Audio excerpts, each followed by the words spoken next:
இருள் உலகத்தை விழுங்க ஆரம்பிச்சது.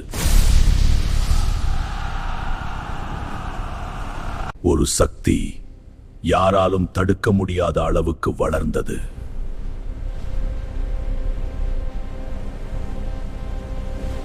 தேவ வீரர்கள் அசுரர்கள்ல கொல்லப்பட்டு தோல்வி அடைந்து விழுந்தாங்க.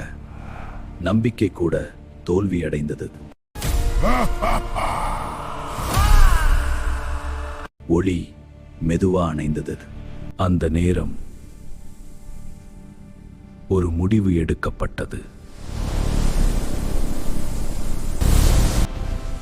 அழிக்க முடியாத இருளுக்கு ஒரு பதில் உருவானது.